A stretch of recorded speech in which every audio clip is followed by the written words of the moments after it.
Narito na ang episode 64 mga kapuso. Binigyan agad ng malakas sampal ni Tasha itong si Napoy. Sinabi niya, alam na namin ang sikreto nyo, Napoy. May relasyon kayo ni Diana. So sabi ni Christoph, totoo ba na meron kang affair dito sa bastardong ito? Sinabi ni ni Diana, kahit ano pang gawin mo, aalis at aalis pa rin kami. Iiwan pa rin namin ikaw. Sabi naman ni Tasha, talagang gagawin mo yon para para magsama uli kayo ni Napoy, para pagpatuloy nyo na yung naudot ninyong relasyon. Samantalang nakita ko kayo sa kwadra kanina, anong ginagawa nyo doon? Sabi naman ni Christoph, magkasama kayo doon? May nangyari ba sa inyo?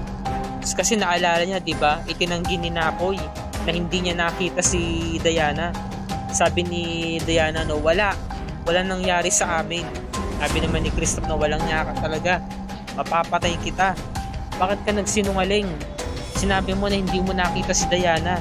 Samantalang itong si Archie talagang nagugulo na sa mga nangyayari. Diba? Tinatakpan niya yung tenga niya kasi alam niya nagkakagulo na. Ngayon, pinatulan na rin ni Napoy, sinuntok niya rin si Christoph. Biglang nabunot yung baril at itinutok sa kanya. So hinahamon siya ni Napoy, Samantala punta naman tayo kina Beatrice. Sabi niya, talagang mananagot kayo. Galit na galit talaga siya kahit anong ipaliwanag ninyo. Bistado na kayo.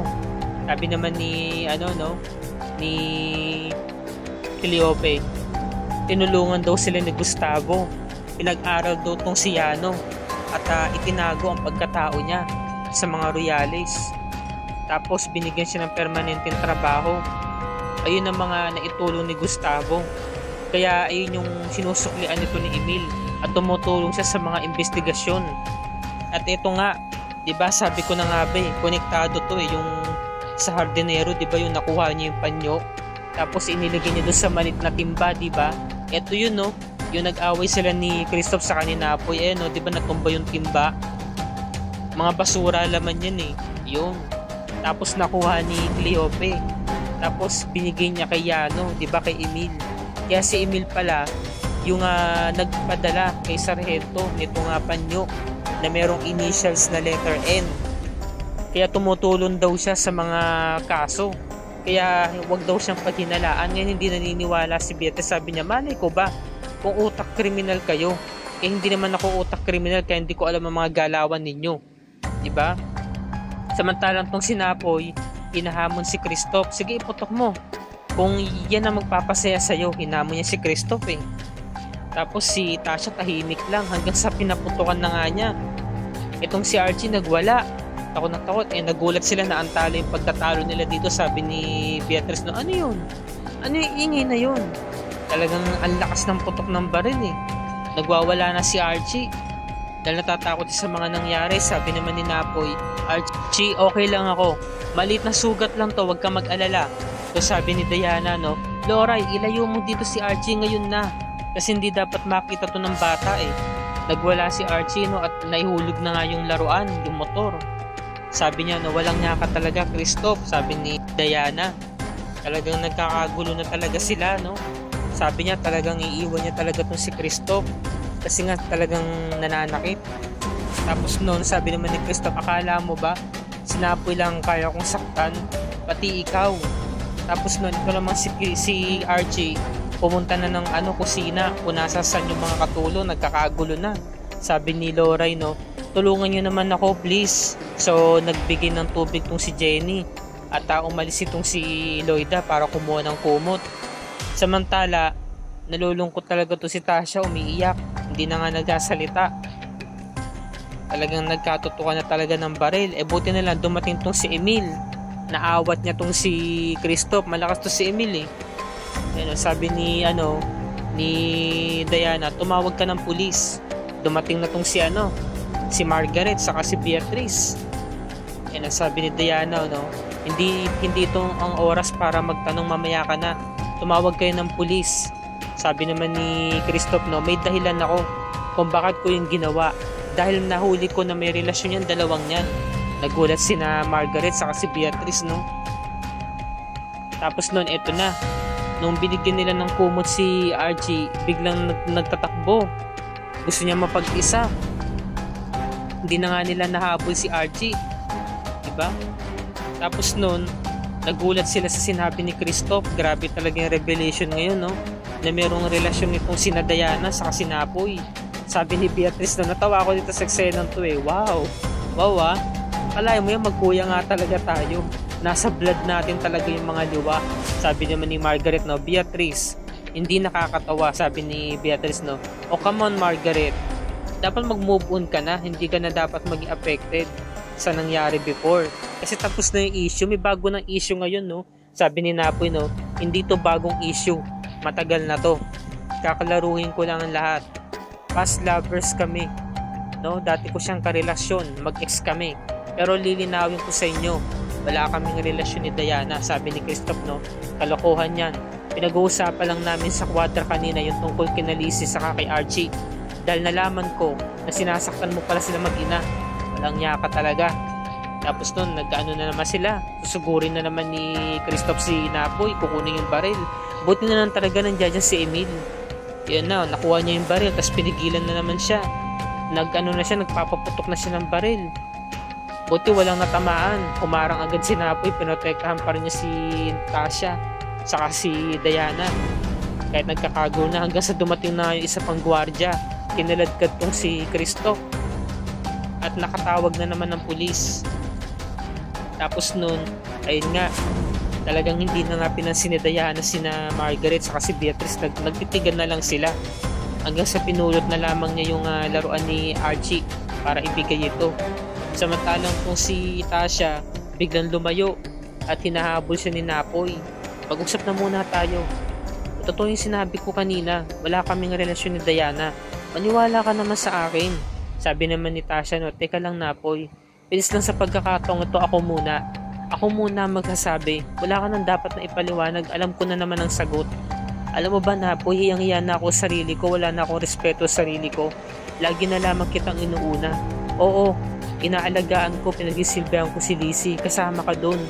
Sa akin naman, umasa lang naman ako na susuklian mo yung pagmamahal na binigay ko. Ang di ko lang matanggap, yung maging second place pa rin ako sa buhay mo. Pero tanggap ko na yun kasi nung nabubuhay pa si Kate, siya mismo yung nanay ni Lizzie. Kaya natural siya yung number 1 sa puso mo at number 2 lang ako. Pero yung maging number 3, yun na yung hindi ko matatanggap. Alam mo, ayoko matulad sa nangyari kay nanay. Alam mo yan.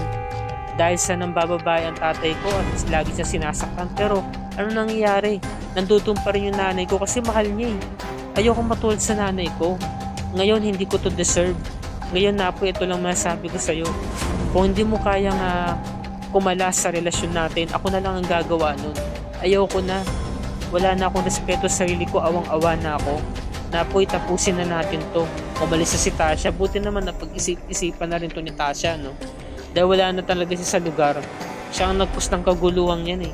Samantalang to si Kristoff, pinasok na nga sa cop car at pinuntahan siya ni Diana. Sabi ni Kristoff, hindi mo to pwedeng gawin sa akin Diana. Hindi ka mabubuhay nang wala ako. Pinasabi mo lang niya Kristoff. Alam mo ba, kaya lang naman tayo naging mag-asawa dahil sa papa mo. Diba? Kay dad. Ginusto niya ako na makasal sa'yo. At nung namatay si Mama Victoria, ginawa mo kung substitute para sa mga pag-iyak-iyak at mga problema mo. Sabi ni Diana, baby's crying. Diba?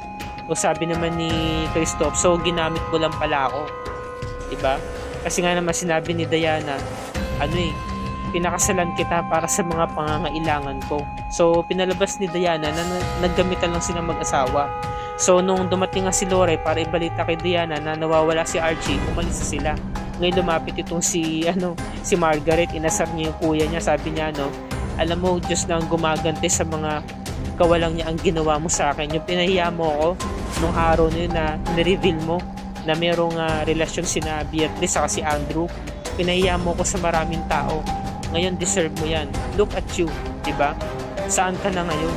Sabi naman ni Kristoff, huwag mo akong itulad sa'yo, diba? Na kaya nga hindi mo magagawang makita ako na patayin ko na lamang sarili ko. Sabi ni Margaret, sabihin mo yan kapag nasa loob ka na ng jail. So umalis na siya, 'di ba? Karma, bad karma ang natanggap ngayon ni Kristo. Kaya talagang magkakaaway na silang magkapatid eh. Wala nang pagkakaisa sa kanila talaga. Noon pa man talagang naggagamitan lang sila magkapatid eh. Wala naman talagang magkakampi sa kanila eh. Dahil ang tingin naman talaga nila sa isa't isa eh kakompetensya. Samantalang natagpuan na nga nito ni Diana tong si Archie. Sabi ni Diana, Archie, sabihin mo lang sa akin kapag okay ka na ha. Andito na si Mami. Dito na, kasama na kita ngayon. Bilang dumating si Napoy.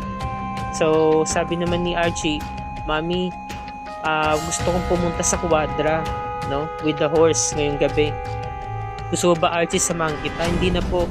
Ako na lang mag-isa, kaya ko na. Yun. Kasi 'di ba kapag nagtatantrum si Archie, doon siya dinadala ni Diana, 'di ba, sa mga kabayo.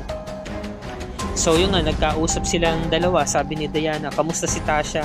Sabi ni Napoy, umalis si Tasha. Samantalang si Christoph naman, dinala na sa pulis. Si Emil na ang bahala sa kanya. So itutuloy pa rin talaga ni Diana yung pag-alis. Ngayon inaalok niya si Napoy na kung sasama ito. Ngayon bukas, ito yung mga dapat nating subaybayan. Nagbabalik si Christoph at binalaan niya tong si Diana na hindi siya makakaalis. 'Di ba? So nagulat siya. Nakalaya agad. O kailan naalis na nga sila ni Napoy, umagang-umaga. Nagbalik agad tong si Christoph para gumawa na naman ng kaguluhan. At nireport agad ito ni Cleope, naghihikahos. Sabi niya, Sir Napoy, nandito si Christoph, bumalik siya. Nagkakagulo sila doon ni na Ma'am Diana. Ngayon pinagtulungan din si Christoph ni na Beatrice sa ni Margaret. Nagulat sila, sabi niya, oh, you're back. Diba? So binalaan ni Diana, sabi niya, hindi mo to pwedeng gawin sa akin dahil alam ko ang mga sikreto mo. Ano kaya yung mga sikreto na yun? Kasi diba, yung mga secrets ni Margaret sa ni Beatrice na bunyag na ni Napoy, diba? Tanging si Christoph na lamang talaga. Yung alam natin meron pa talagang sikreto tong tinatago tong Christoph na to na tanging si Diana lang talaga nakakaalam. Ano kaya yun? Yan ang mga dapat natin pakatutukan bukas, mga kapuso. Dahil episode 65 na tayo, araw ng Biyernes, September 15, 2023. At dito na po nagtatapos ng review and recap para sa gabing ito. Kung bago ka pa lamang kapuso sa aking channel, please do like and share this video on your social media platforms. I-hit mo na rin ang subscribe button with notification bell icon para lagi ka updated sa mga episodes ng Royal Blood and other GMA shows tulad nito. Magandang gabi, maraming salamat sa inyong panonood, mga kapuso, and God bless us all.